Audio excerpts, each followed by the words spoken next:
Comenzamos un nuevo video, en este caso dedicado a los motores dos tiempos de ciclo Otto. Como vemos en la imagen, en esta representación en 3D, está representado un autito viejo. No es que sea una tecnología superada y que ya no se utilice, pero sí es cierto que los motores dos tiempos tienen determinadas limitaciones para cumplir con las normas de emisiones de gases de combustión que se rigen actualmente. De hecho, prácticamente no se fabrican vehículos comerciales, vehículos de uso actualmente con motores de dos tiempos. Sí es cierto que el motor de dos tiempos posee o entrega una potencia que casi duplica la de un motor de cuatro tiempos para la misma cilindrada o volumen del cilindro, volumen desplazado por el émbolo. Esto radica en que con solo dos carreras podemos obtener una de ellas que sea útil, mientras que en el de cuatro tiempos necesitábamos esas cuatro carreras para que una sola de ellas sea útil. Después esas carreras van a tener limitaciones, vamos a ver la longitud de la carrera, la forma en la que se entregan las presiones, el llenado, etc.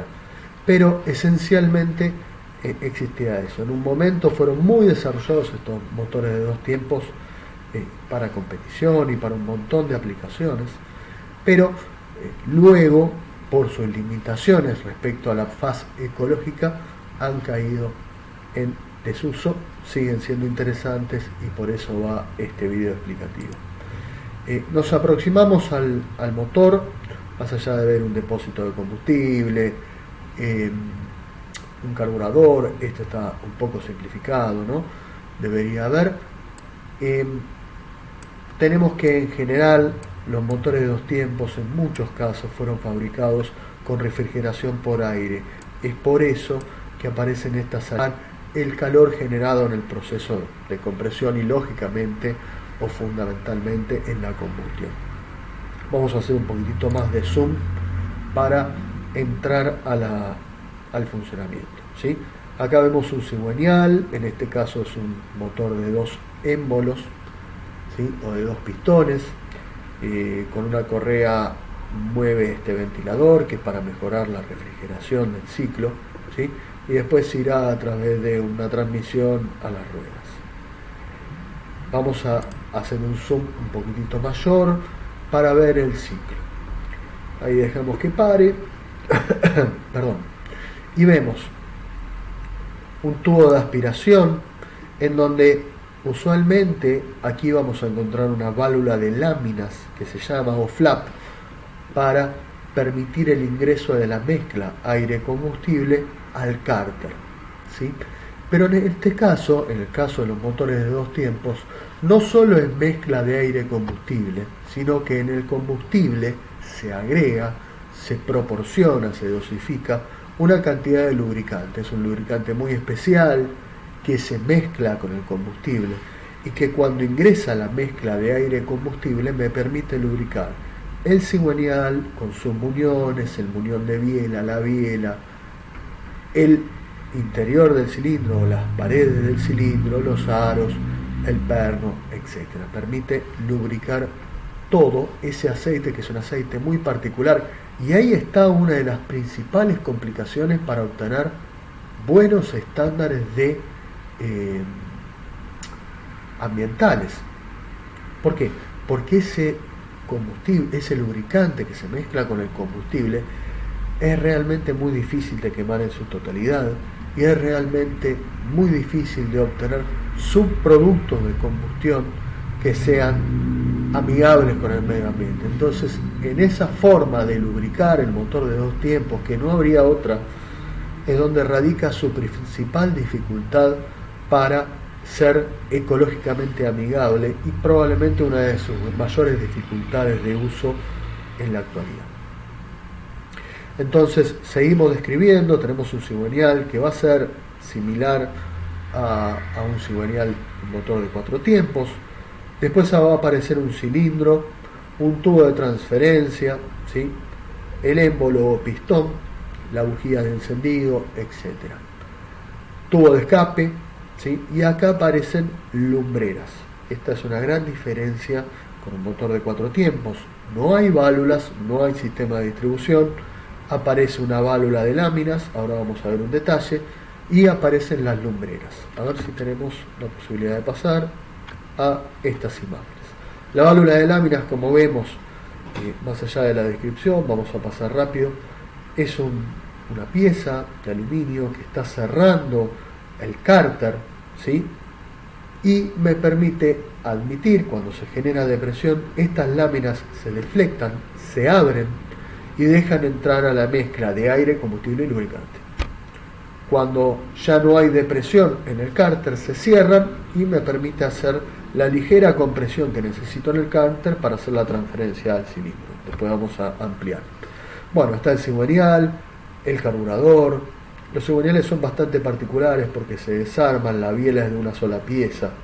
Ya lo vamos a ver cuando veamos los elementos. Y acá está el cilindro, fíjense que aparecen las lumbreras que me permiten pasar la mezcla del cárter al cilindro de manera sin tener ningún sistema de distribución. Volvemos al esquema y vamos a pasar poquito a lo que son los tiempos. Fíjense que ahora trabajamos en dos lugares.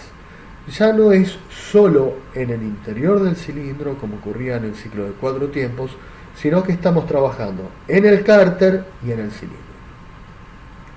Mientras el émbolo asciende, se genera, fíjense, primero tenemos abiertas todas las lumbreras. La válvula de láminas va a estar cerrada y ahora tenemos una primera etapa en la cual el émbolo comienza a ascender, se cierran las lumbreras, aumento de volumen producto que el émbolo se va alejando y este volumen va creciendo. Eso da lugar a la admisión que se genera en el cárter. Ahora, si vemos la parte de arriba, se está comprimiendo la mezcla que viene del ciclo anterior, ¿sí? Entonces, para continuar con la descripción del ciclo de manera ordenada, en la primera vuelta, en la primera media vuelta, se genera admisión en el cárter. Yo estoy tratando de seguir una partícula de fluido, ¿sí? Ingresa al cárter. Llega hasta arriba y se logró llenar completamente el cárter con mezcla. En el segundo tiempo, vemos que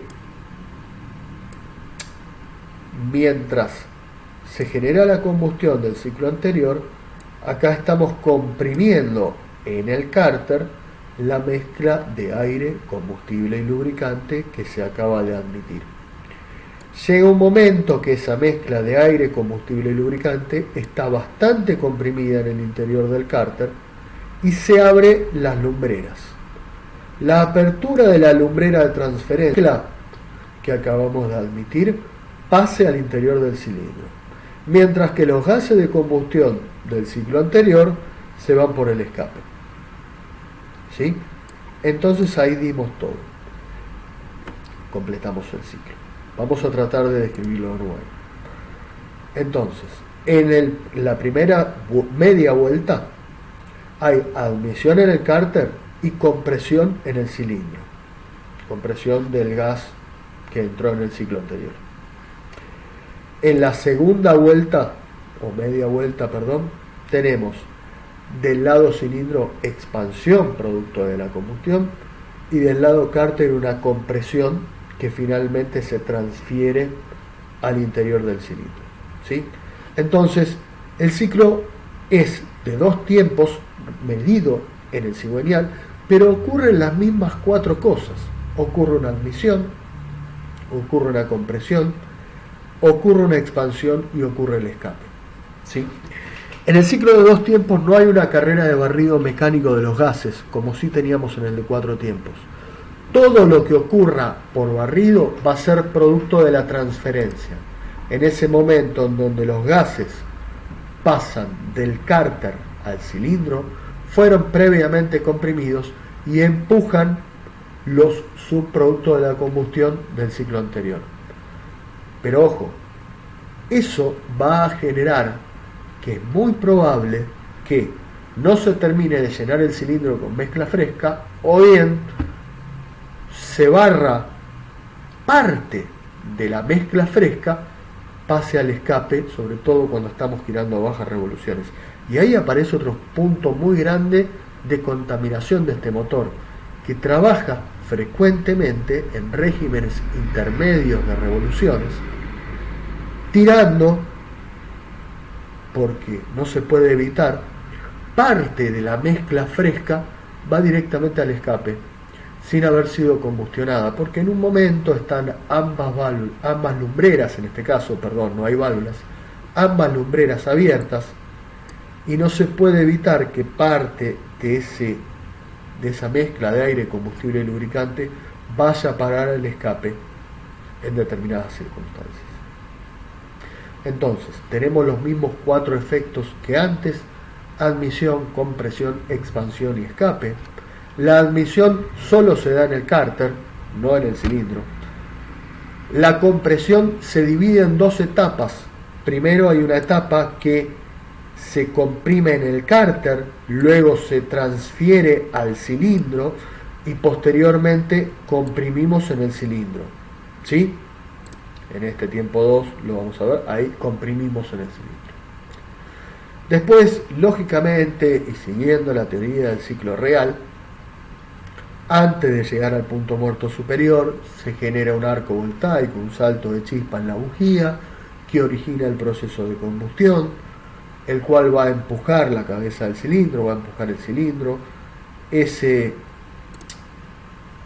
mecanismo de biela-manivela me va a permitir aprovechar la energía en el cigüeñal, obtener el trabajo útil, y luego se va a abrir la lumbrera de escape y el trabajo de escape va a ser ayudado por los gases, la mezcla de aire, combustible y lubricante que se va a transferir desde el cárter hasta el cilindro. Bueno, es un ciclo un poquito más complejo de ver, incluye otras cosas. El cilindro de 4 tiempos podemos ver bien las carreras determinadas, acá hay otra complejidad, pero espero el video haya sido útil. De todas formas, vamos a conversar en clase sobre el mismo.